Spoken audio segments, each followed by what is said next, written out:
Welcome everyone to our opening plenary session is Federal Rural Health Policy and Regulatory Update. And the panel that we've had every year for the reverse site visit has always been a very popular plenary session, and this year there are changes right up to the last minute to talk about. So we will be diving into those. So the objective of the panel is to identify opportunities and mitigate challenges for critical access hospitals in the COVID-19 pandemic and in the transition to value-based care and payment. On today's panel, we have Carrie Cornejo from the HRSA Federal Office of Rural Health Policy.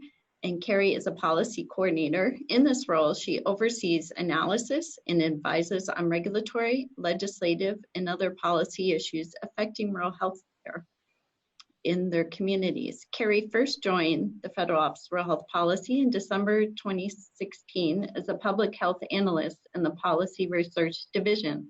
She's also served as a project officer for various technical assistance cooperative agreements, including Rural Health Value and the Rural Health Clinic Technical Assistance Programs.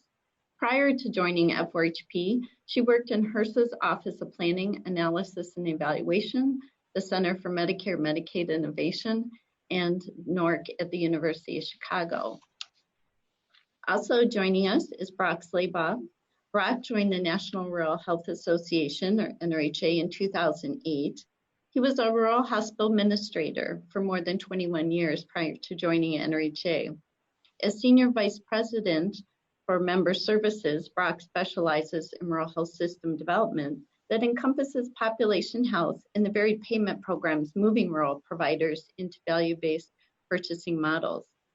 Brock is the 2015 recipient of the Calico Quality Leadership Award, presented here at the Flex Reverse Site Visit, and of the American Society of Healthcare Pharmacists Board of Directors Award of Honor for 2018.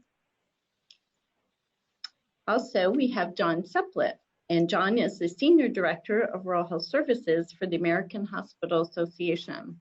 Since 1993, he has worked with and on behalf of HA's 1,800 rural hospital members, including 975 critical access hospitals, to identify, develop, and advance their unique healthcare interests, issues, and perspectives.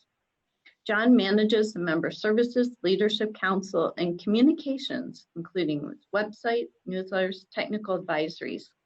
He served on several national panels and advisory groups on the development of national rural health policy, program development, demonstrations, grant review, and evaluation. And John and Brock have also served on the Task Advisory Committee for several years, almost two decades. So we will launch into this discussion. And just this presentation does not have slides. It will be a question and answer. We have some prepared questions that I'll be posing to John and Carrie and Brock. And Carrie is with us by phone. And we will open it up towards the end of the session into the chat room and ask a question. So please feel free to type in those questions as they come to you. So starting off here, Brock and John, what are the legislative issues your organization is pursuing to support critical access hospitals as they navigate the COVID-19 pandemic? Maybe we'll start with Brock on this one. Well, thank you, Sally, and it is a pleasure to be with everyone today on this call. I always look forward to this meeting every year. I'm sad that we're not able to be together in person in Washington, but this seems to be the meeting style of the year, meeting virtually. I would like to quickly say that our Rural Health Clinic Critical Access Hospital Conference will be held virtually in September 22 to 25.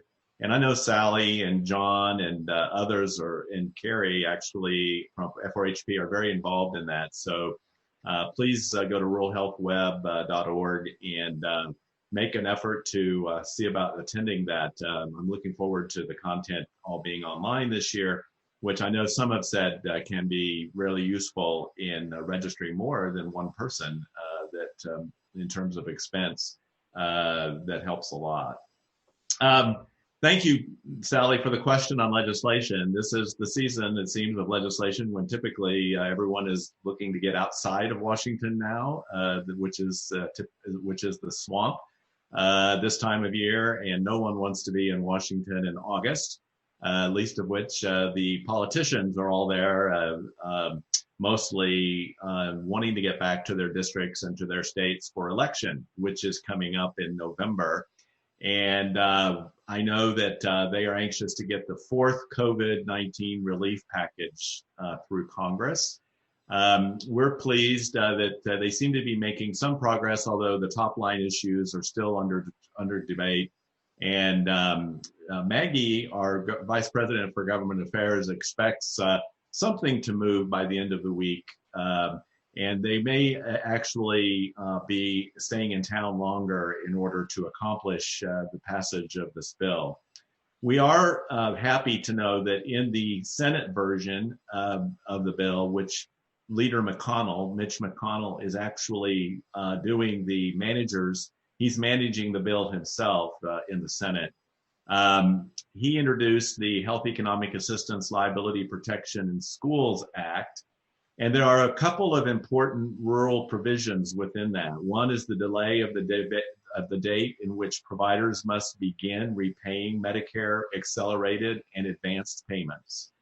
I know that this has been a real concern for those of you that have, for those of your hospitals that have received those accelerated and advanced payments. And this would legislatively put a delay on those repayments. Extension of all CARES Act telehealth flexibilities in Medicare through December 31st. We were worried that if the public health emergency ended before the December 31st, that rural health clinics and critical access hospitals would lose their distant site status. Extension speaking of distant site, extending that for an additional 5 years after the public health emergency. So in addition to extending all of the flexibilities through December 31st, it would extend the distant site status for FQHCs and RHCs for 5 full years after the end of the public health emergency. And then some funding for providers in the Provider Relief Fund, $25 billion. And $16 billion for COVID testing, $20 billion for vaccines, therapeutic and diagnostic developments, and $7.6 billion for community health centers, and $225 million has been specified in Senator McConnell's bill for rural health clinics. So we're anxious to see that moving through, because I think that we were all able to get some important provisions included for rural providers. One of the things on the list that we talked about is the Rural Hospital Closure Relief Act. This is something that we're and AHA is advocating for, and that's basically reopening of necessary provider. And this is important to your flex programs, obviously, because you would be able to convert some of your PPS hospitals in rural areas to a critical access hospital status. This bill would allow a limited number of 200 of the nation's financially vulnerable hospitals to convert. We're really pleased that Senators Durbin of Illinois and Langford of Oklahoma, and then Kinzinger and Loebsack on the House side have introduced this, and we have 8 co-sponsors in the Senate and 18 co-sponsors in the House. Unfortunately, I'm sad to say that this provision, as much as we tried, did not make it into Leader McConnell's version of the bill I just mentioned.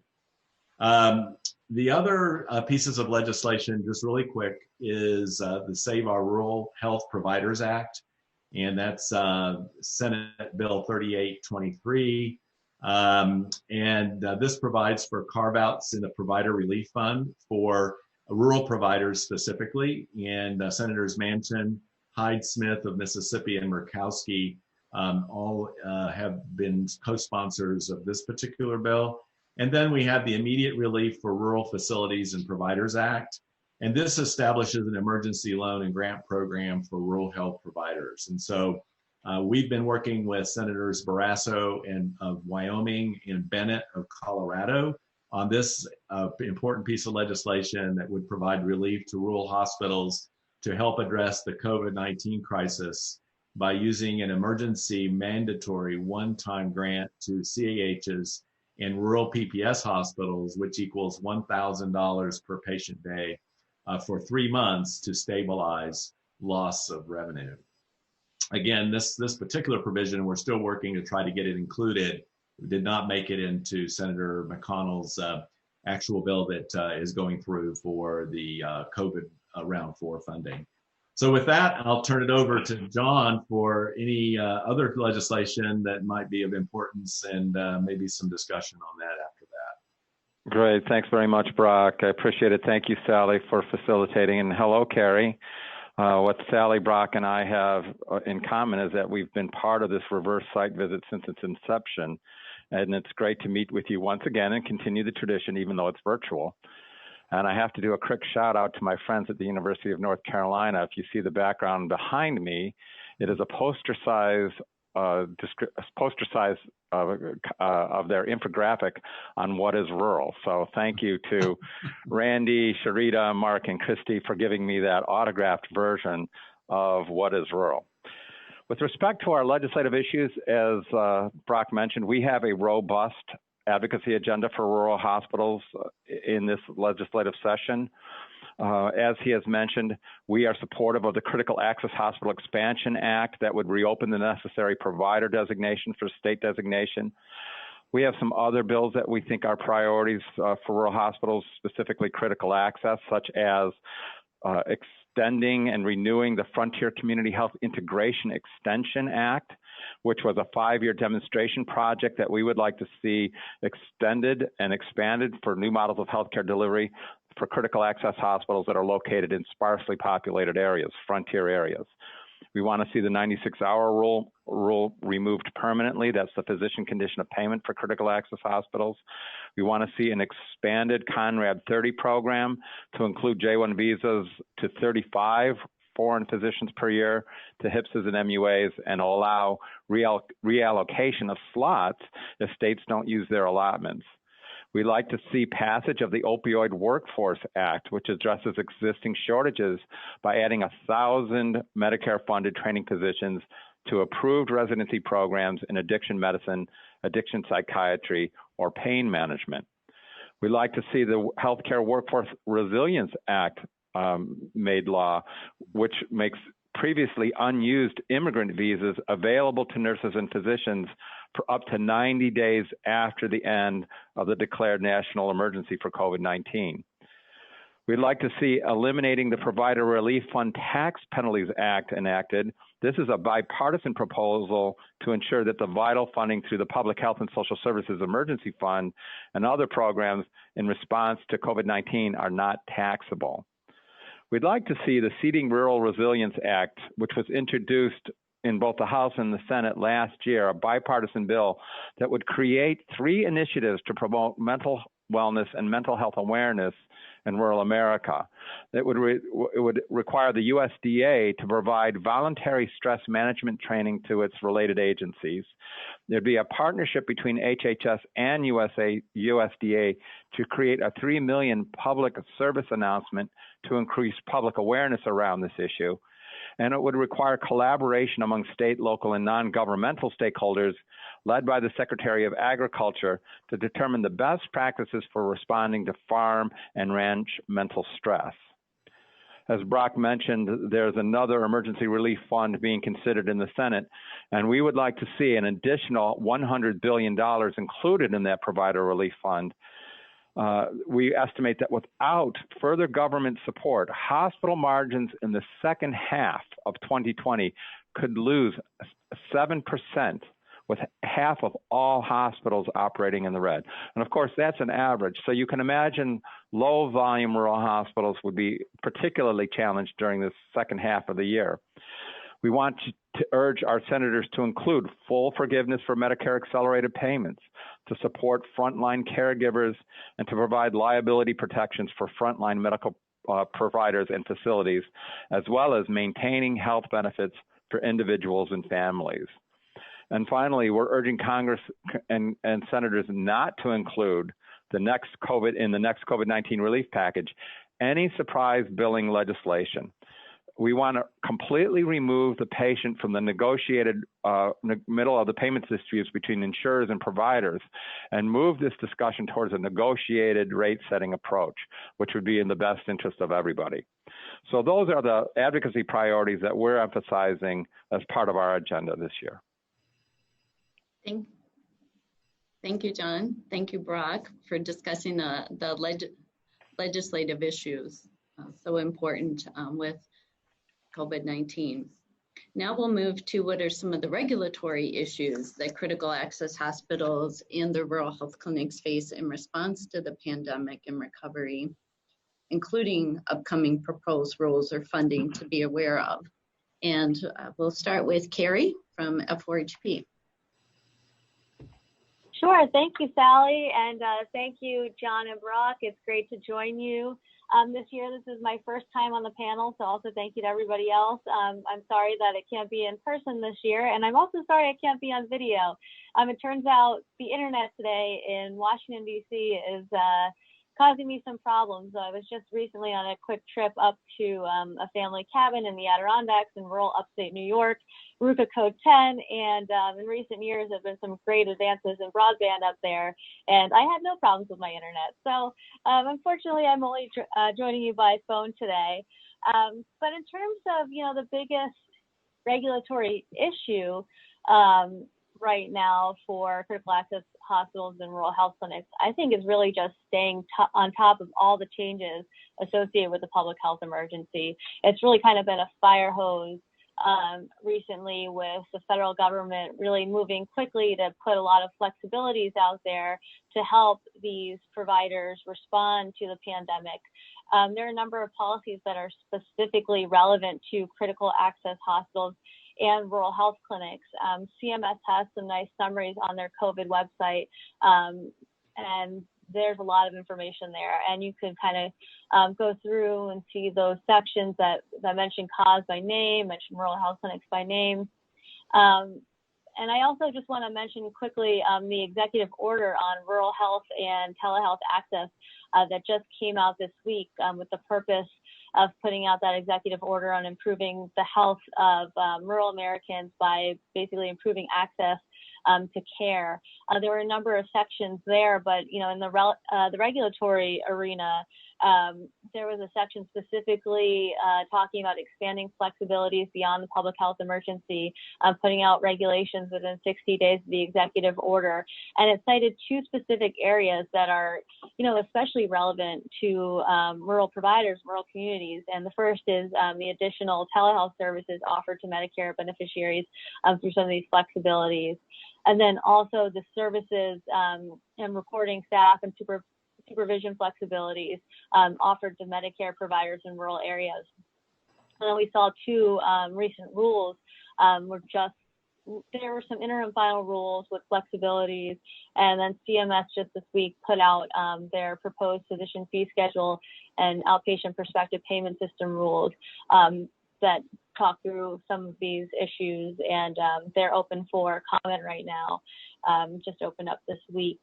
So just broadly summarizing at a really high level the flexibilities within certain topic areas, like as corresponding with the executive order, telehealth is really, in my mind, kind of number one. It's the most prominent flexibility right now. They think is at the forefront, everybody's talking about, and it really is highlighting the benefits of telehealth in a situation that we have right now where you need some flexibility around face-to-face interactions.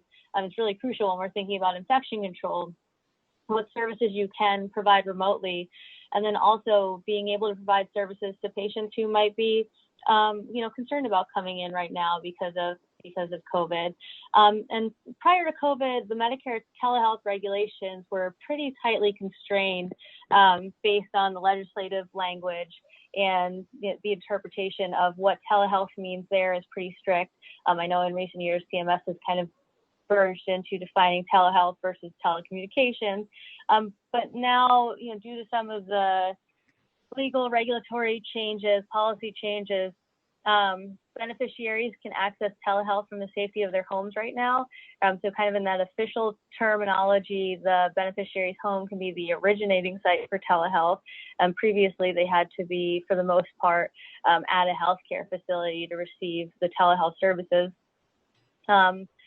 Speaking, because we're focused here on critical access hospitals and rural health clinics, I'd also mention that for the first time, rural health clinics can receive reimbursement for providing telehealth services to Medicare patients as the distance site. So basically where the provider is, they can remotely provide that care to the patient wherever the patient is located, which is something that, it's totally a new thing. It's something that RHTs have been talking about for a long time. And as Brock noted, there's some legislation about extending that for an additional 5 years that's out there.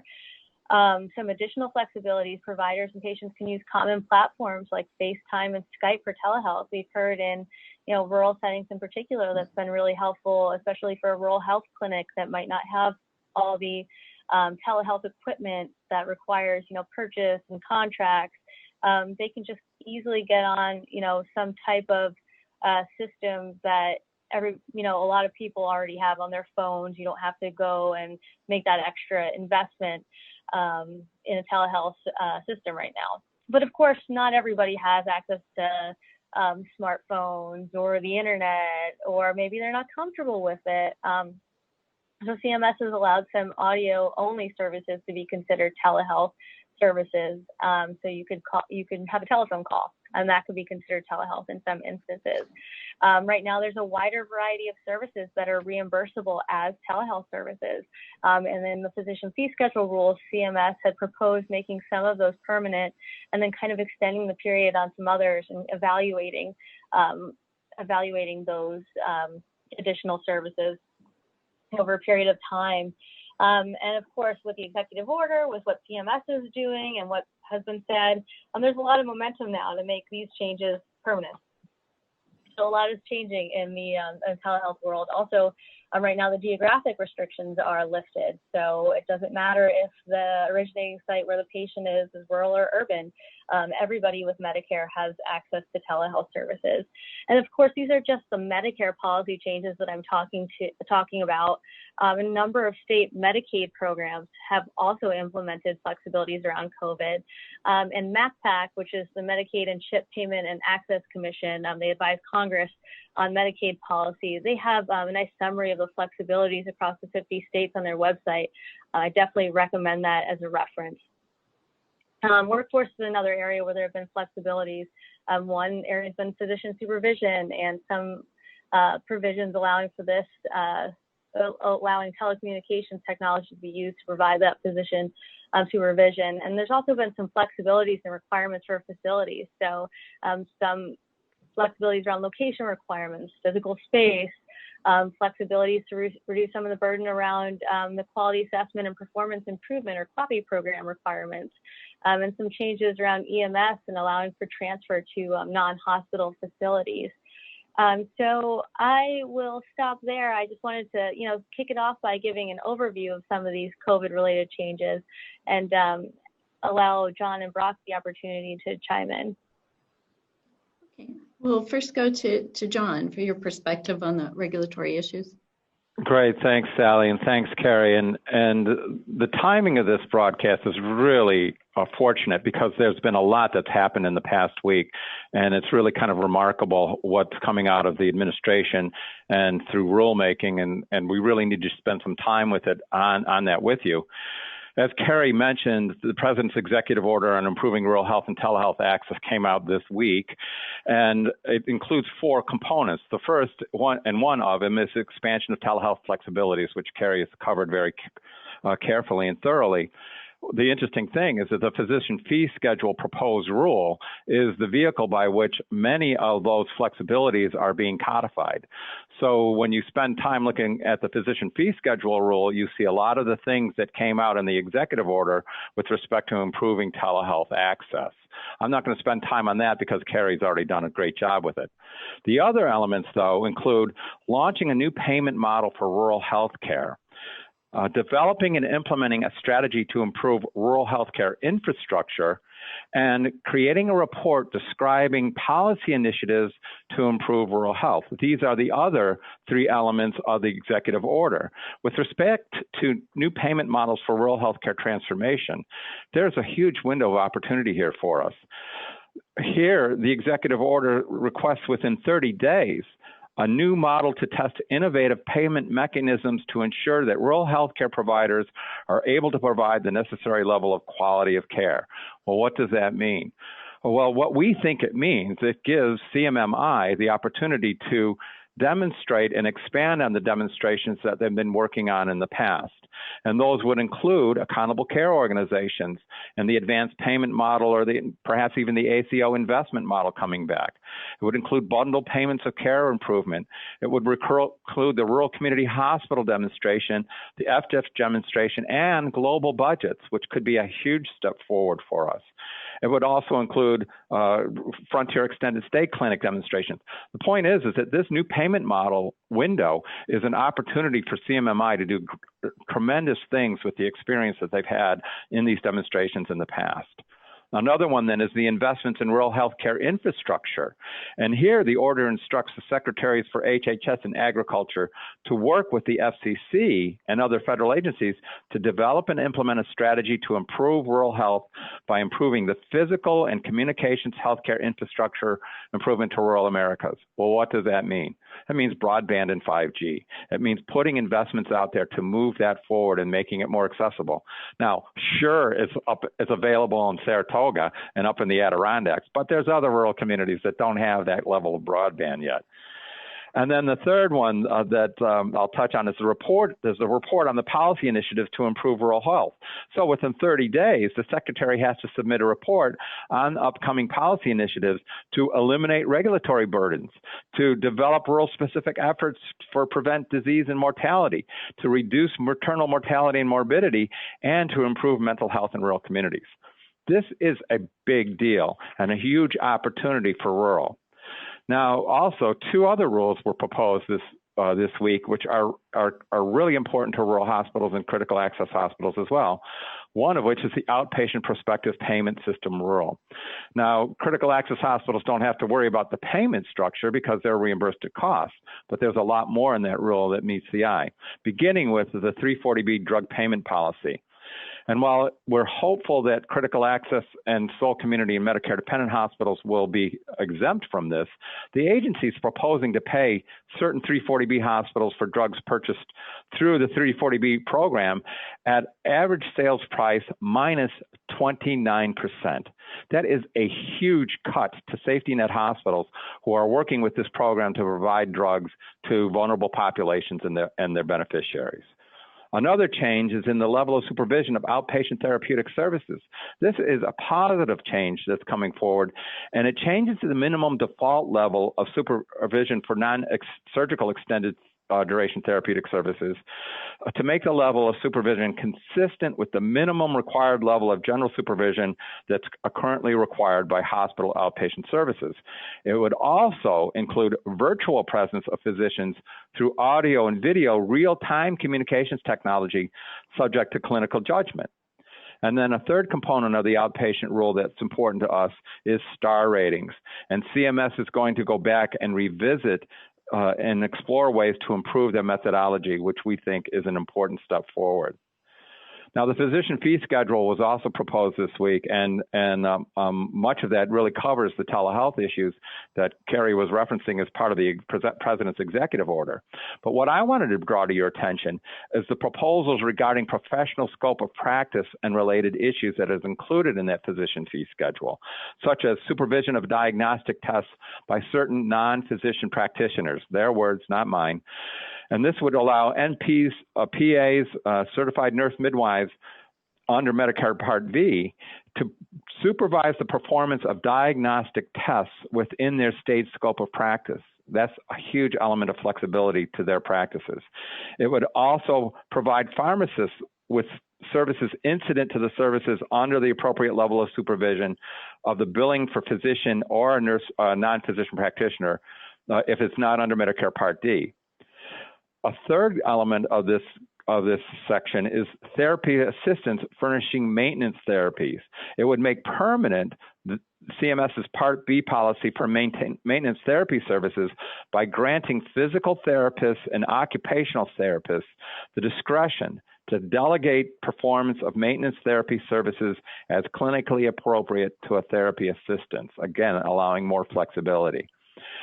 In this proposed rule, CMS is clarifying that physicians and non-physician practitioners, including therapists, can review and verify documentations of medical records into the medical records as part of the medical team for their own services that are paid under the physician fee schedule.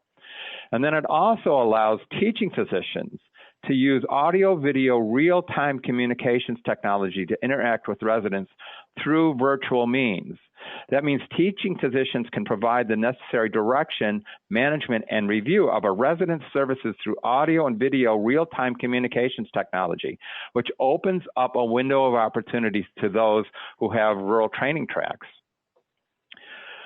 CMS, other related regulatory issues includes us urging CMS to delay the repayment of accelerated payments and to waive the interest for those accelerated payments.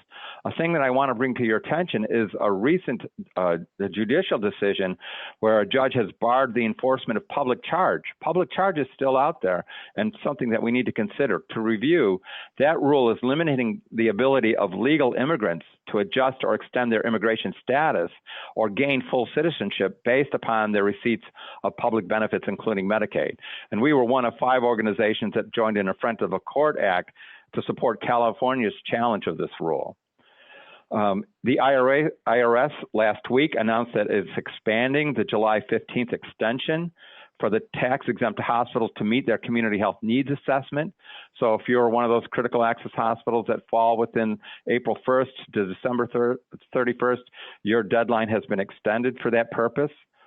And then also, we wrote a letter to the HHS directing HRSA to take action to stop 3 drug manufacturers from limiting the distribution of 340B drugs to 340B covered entities, and to work to ensure that these 340B drugs are available and accessible to the communities and their vulnerable populations.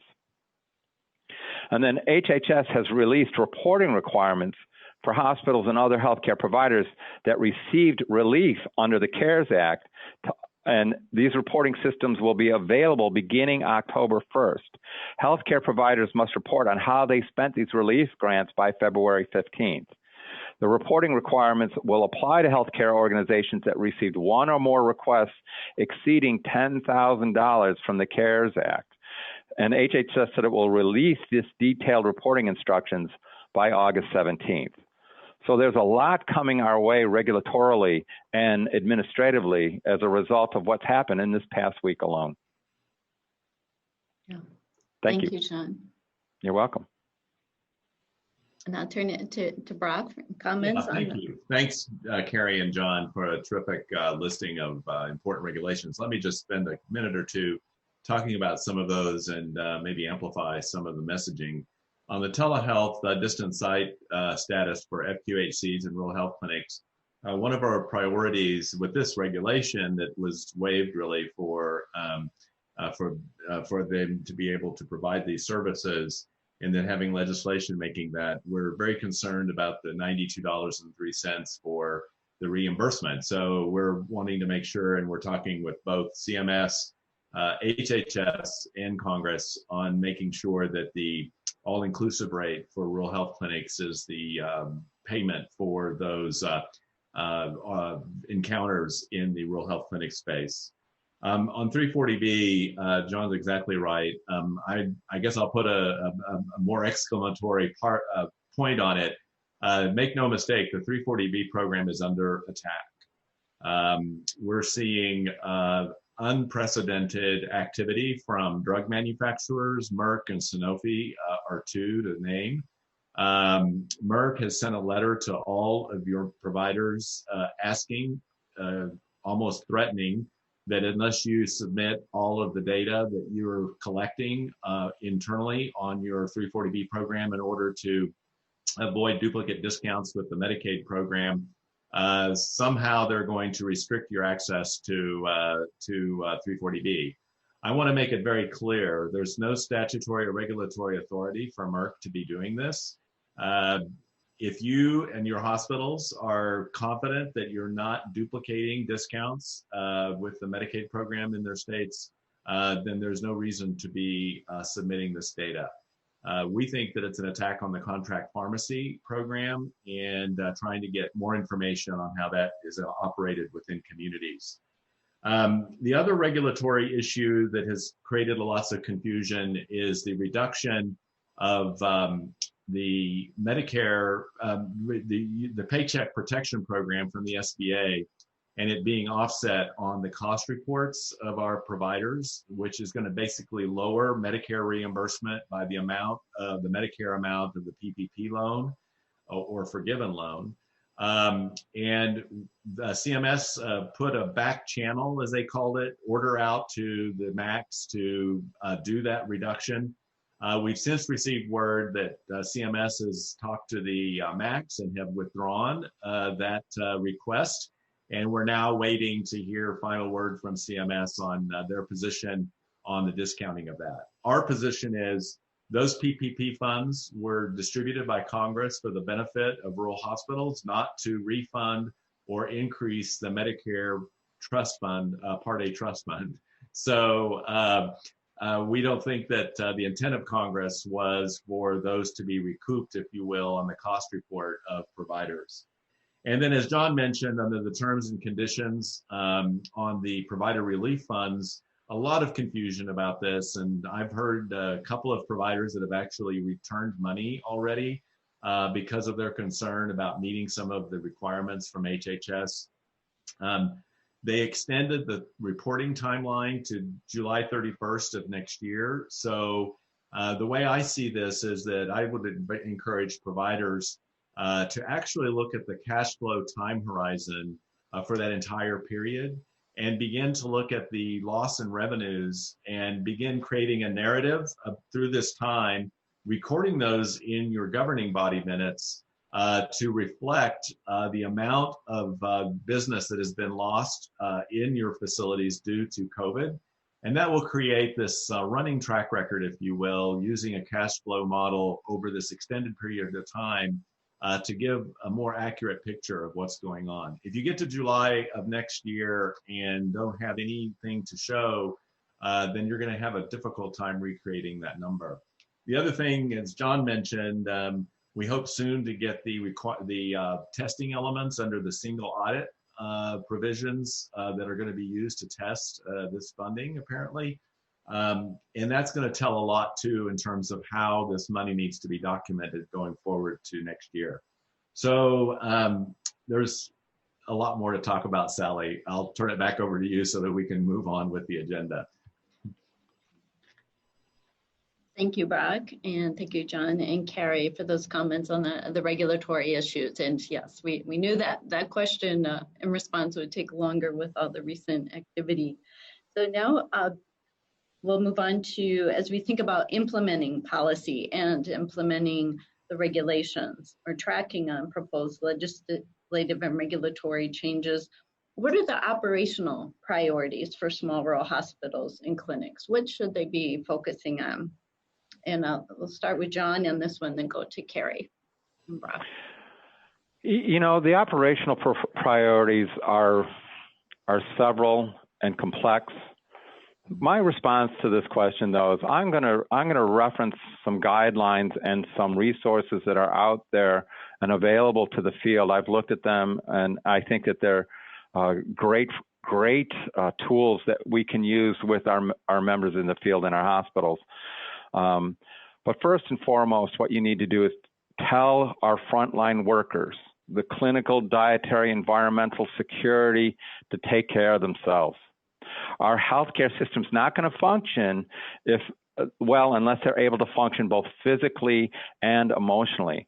So they need, and we need to help them do what's necessary, mobilize our employee assistance programs, establish a wellness council, create a mindfulness application, streamline virtual yoga, staff the employee assistance hotline, and allow employees to pick from the solutions that work best for them. But let's help them take care of themselves.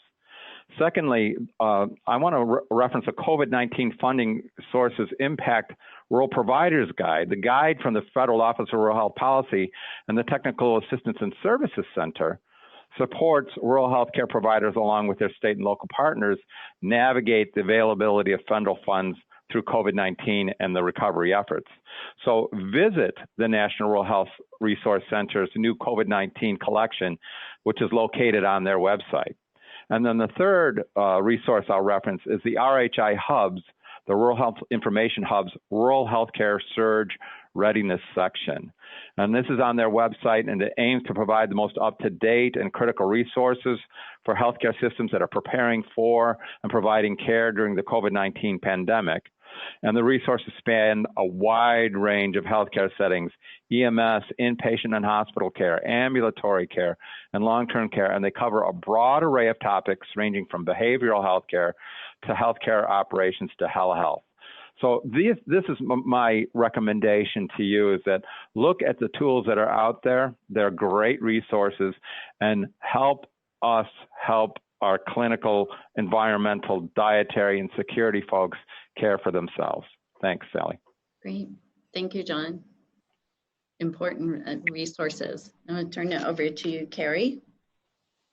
Yeah, so I was thinking about this question, kind of building off the last, and talking about all of the flurry of policy changes right now.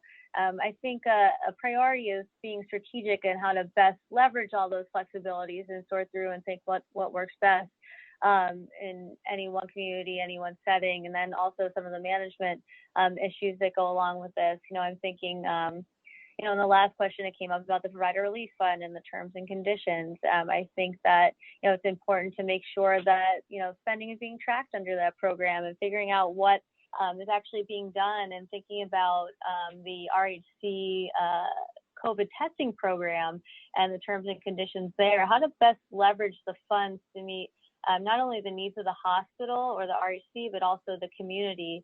And looking in those terms and conditions, there's some flexibility to forge community partnerships as a way to most effectively and efficiently use those funds that were provided.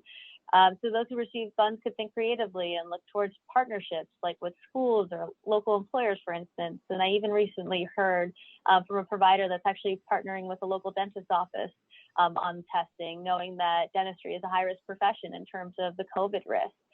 And I'd also say, with COVID being at the top of everyone's mind now, it's also important not to forget about the other policy and regulatory issues that are still very much relevant and in play, and that we talked about some of those. Last year's new infection control condition and participation rule, for example, those rules are in place and really important, given the global pandemic. And we also mentioned the rules that CMS put out this week, like the Outpatient Prospective Payment System rule.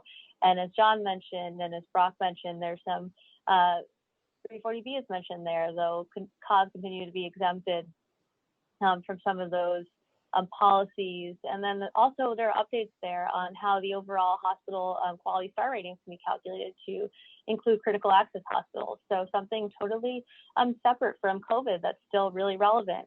And we just need to make sure to keep rural providers engaged on these topics in this time of COVID, and make sure that the rural needs are also considered both in the COVID-related rules and then also in just these other policy issues that had been going on from the past and continue on into the future. Thank you, Carrie. And Brock, other priorities? Yeah, thank you, Sally. I think that for the first time, we've had establishment of the perception that's now become reality of the spread of COVID into rural communities. Dr. Birx, the White House advisor to the president on COVID-19, declared Sunday that this is now present in rural communities. It's something that we should take very seriously. My conversations with providers around the country have really been very different between those that have large COVID prevalence and those that don't. And I think that we should all be very aware of the spread in our communities and seeing what we can do internally to help take care of that. A couple of things just to make everybody aware of, which I think that, again, because of resources, HHS is in the process of putting basically testing devices in all long-term care facilities in the United States. So you may be having long-term care nursing homes in your community that have gotten the testing device for confirmation of active diagnosis of COVID. I know hospitals have been looking for resources, so it might be that you could reach out to your local long-term care facility and partner with them, because one of the problems is that most nursing homes, in fact, all nursing homes, don't have medical technologists or even MLTs working in their facilities to keep these operational and to work together. And maybe hospitals and long-term care facilities can work together to make these resources really valuable for the entire community, not just, but perhaps the long-term care facility. In the non-COVID space, we already talked about revenue reduction and how that's impacting facilities. So when do you reopen outpatient services? And then when do you close them down, elective sorts of procedures, because you're having a higher rate of spread? So these are all really important questions to ask.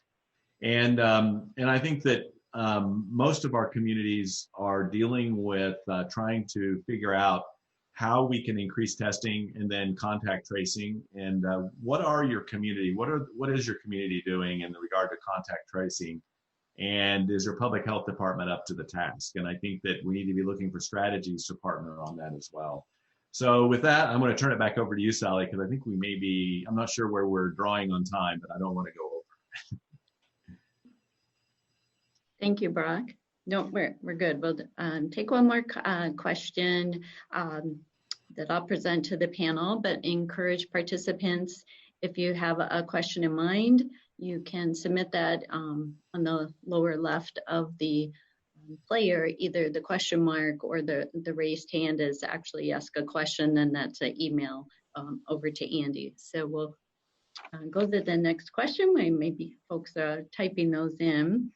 And on this question, we're looking at what recommendations do you have for flex program leaders who are here in our reverse site visit and their state partners to create awareness and opportunities for critical access hospitals so they can participate in the new value-based care and population health models? And we'll start with Brock on this one. Yeah, very, very quickly. As John hinted earlier regarding the executive order that the president issued earlier this week, there is a lot of activity and has been a lot of activity on rural health redesign. And this has already been underway in the state of Pennsylvania. And I'm pleased to have been appointed to the Rural Health Redesign Commission for the state of Pennsylvania, and as a subject matter expert, and working with that, the only rural CMMI value payment project that they have going right now.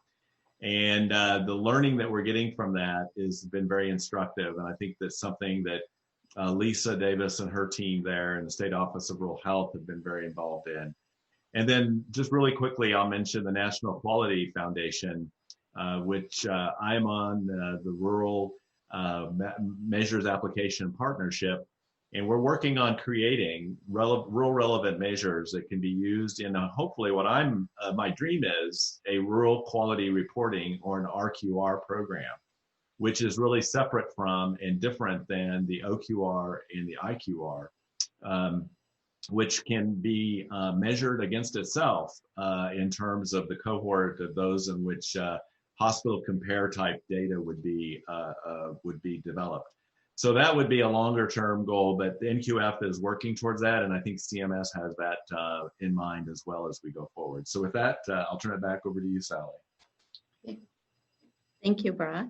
And we'll go to John next. So what recommendations? Oh, you're still on mute, John.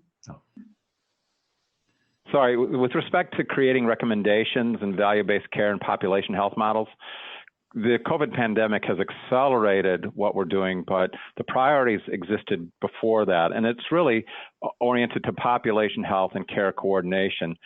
So being aware of our cultures and competent in our cultures is going to be extremely important as we continue to move through this pandemic. Being aware of and supportive of the social determinants of health, transportation, food, housing, and such it remains important and is accelerated in its importance. Attention to value-based care and consumer-driven care will continue to be important as it evolves and will become probably increasingly more important within the context of global budgets and the ability to be predictive of your fiscal and financial environment. Another thing is the Value in Healthcare Act, which is a bipartisan bill that's been introduced in Congress to strengthen Medicare's value-based system in models and ACOs. So the bill provides appropriate shared savings rates and modifies risk adjustment methodologies and provides educational and technical support for ACOs and makes important steps to reinforce the transition to value through extending and modifying advanced payment model bonuses. These reforms are going to ensure that value-based care models continue to be viable for physicians and hospital participants. So supporting the Value in Healthcare Act would be important for that as well. Thank you, John. And Carrie, what recommendations do you have for Flex program leaders and their state partners to create awareness and opportunities for value-based care? So I think I just make a point on the unique opportunity of Flex programs and state offices to really leverage the opportunities for the states to take the lead in developing and implementing some of these innovative payment models. I mean, I was thinking of the state-led model out of Pennsylvania, which Brock noted is the only rural-focused value-based care model right now, or rural specific. I don't think it's a coincidence. Rural Pennsylvania is not the same necessarily as rural Montana. There are a lot of differences that cause substantial variation, thinking about, provider types, their patient mix, infrastructure, and just physical attributes like terrain or distance. When we're talking about transportation or broadband access. So there's really kind of that unique opportunity. And then also with the value-based care, we think a lot about, as the federal government, about the Medicare program, but then there's also opportunity in the state Medicaid programs. And so that's another unique opportunity for the state level partners. I'd also just say too, some interesting thing that we've seen, with global budgeting in Pennsylvania in the time of COVID, it kind of provides an interesting case study, and I know there's been some publication about it recently, highlighting the benefits, at least kind of during this time, of having the stable, predictable payment when there's these big shifts, like substantial drops in healthcare utilization that might come when you're cutting elective procedures. So it'll be interesting to see how that plays out too. So just really emphasizing the state opportunity is something that I just kind of want to leave you with on that. Great. Thank you, Carrie. Thank you, John and Brock. And now we'll pause here and open up to questions for participants in the reverse site visit. And Andy Naslin from Task is joining us. Andy, any questions come in through the raised hand, ask a question email, or the chat box for us? Thanks, Sally. We only have one so far, so feel free to use the Ask a Chat or the chat feature. One question that came in from Wyoming. We still have lots of frontier areas that do not have the internet infrastructure to support telehealth. What is the plan for meeting those areas without access to internet? And they also acknowledged John answered some of those already. Okay. Well, one thing I didn't mention was support for a bipartisan bicameral bill to expand telehealth services. This is the Communication Commission rural healthcare programs support, which is legislation for an additional $2 billion in hospitals and healthcare providers to expand broadband and telehealth as part of the rural healthcare program at the FCC. So, yeah, that's another component of that. Thank you, John. You're welcome. Carrie? Yeah, I would just add that right now, at least during the public health emergency, there's a flexibility to provide telehealth services through audio only technologies, which is essentially the telephone. So, that's temporary right now. And I don't believe that was included specifically in the physician fee schedule in terms of the kind of making permanent at this point, but of course we need to go back through and digest everything that's finalized because it's just brand new.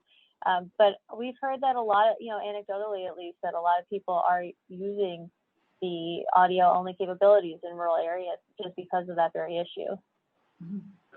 And Sally, if I may, let me make a plug for the Hhs Telemedicine Hack, which is a 10-week learning community to accelerate telemedicine and implementation for ambulatory providers. And it's a peer-to-peer tele-echo sessions highlighting telemedicine's best practices. So that's available. It's a 10-week program through Hhs, it offers CME and CEU credits for those that are attending those sessions. So I would recommend that as well.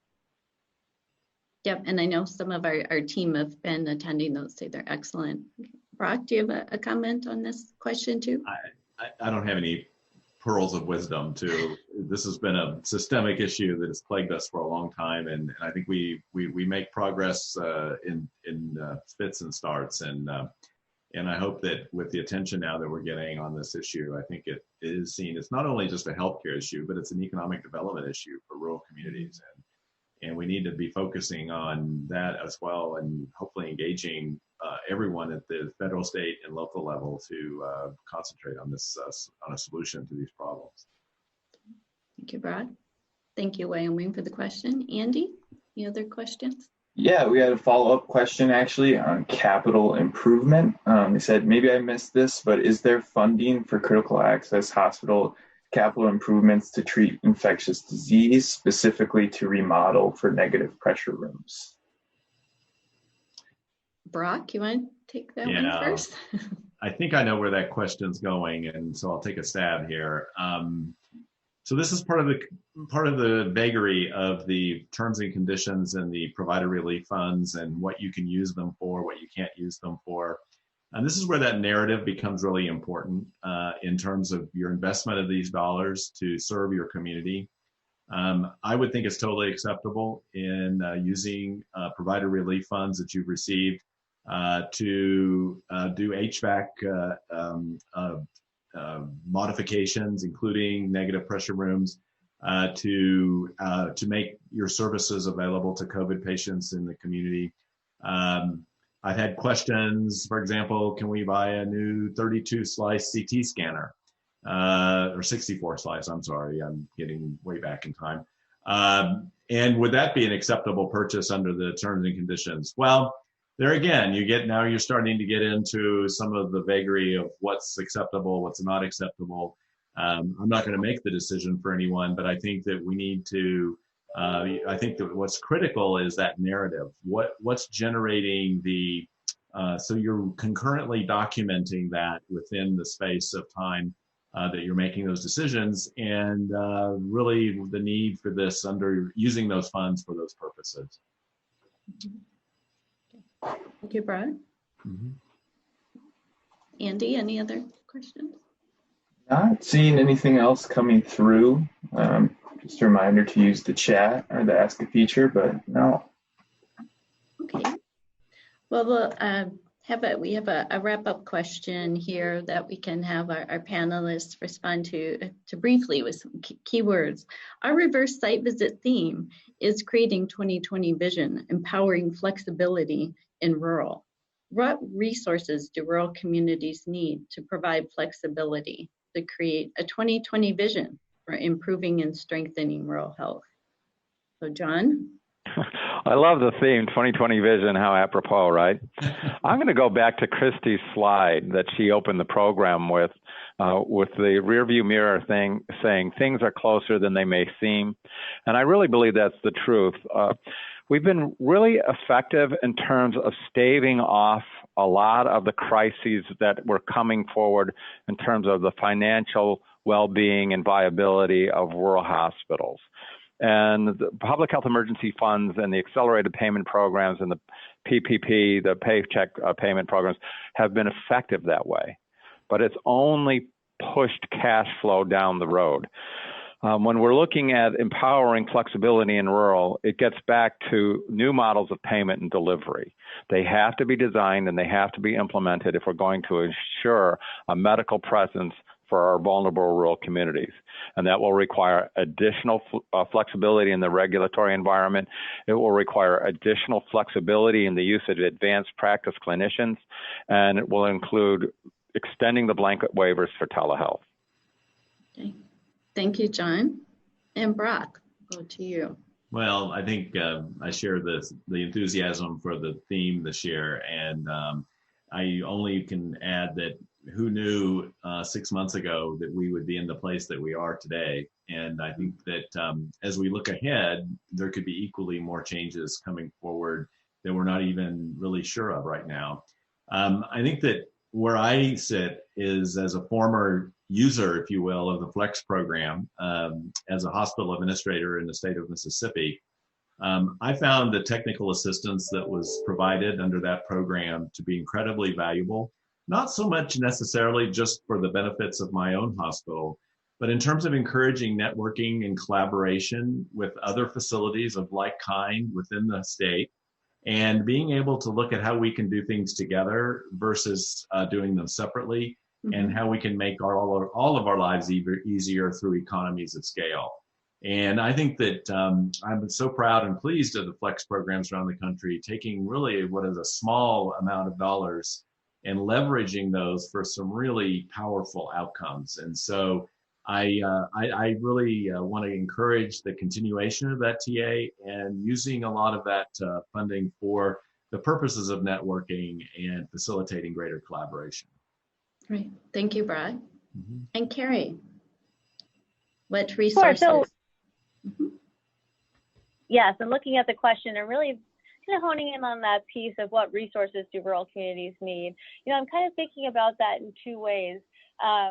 You really need, there are flexibilities out there, but you need to be able to leverage them. And, the Wyoming comment resonated with me. One way, of course, of thinking about infrastructure is the physical infrastructure, and having the broadband to be able to do telehealth is critical to be able to use these flexibilities to the fullest extent, especially those that might be here to stay, given the indications around telehealth. And then the other piece, of course, I think, is the policy infrastructure. That there are the flexibilities in place to support health system transformation, and how can we design systems that support the innovative use of services that are needed, but maybe current models of payment and care delivery might be struggling. One thing that I thought of talking about today, but didn't get a chance, was around EMS services. And there's a new ET3 model, and there's some flexibilities during the public health emergency around treatment in place or transfer to other facilities. How do we make these work in rural areas? Because I think there's a lot of opportunity there, but we need to make sure that the policy infrastructure is in place to support the ability to use those flexibilities. Great. Thank you, Carrie. And thank you to our panelists, John and Brock and Carrie, for your very up-to-date comments and insight on federal policy and regulation for critical access hospitals and the Flex programs. And just a reminder to everyone that the recordings will be available tomorrow on the player, as on the portal, and all the information will be on the task website next week. And also, on the portal is a participant list, so we encourage you to network with other Flex coordinators and state partners who are participating, as well as the speakers. So information on participants is on that list, as well as our full agenda. We do have a 10-minute break. We'll be regathering at 12:25 And you can come back to the player, and there will be 3 different options for our breakout sessions, or if you're on the portal, you'll hit the watch live again and it will give you the option and the description of the programs. Just a quick preview, the 3 options are excellent. It's hard to choose one live. We have community engagement in 2A, 2B, community palliative care, and 2C, swing bed. So these are state programs sharing best practices. So again, 12:25, be back here. And again, thank you, Brock and John and Carrie, for your wonderful comments and information. You're very welcome. Thanks for having us.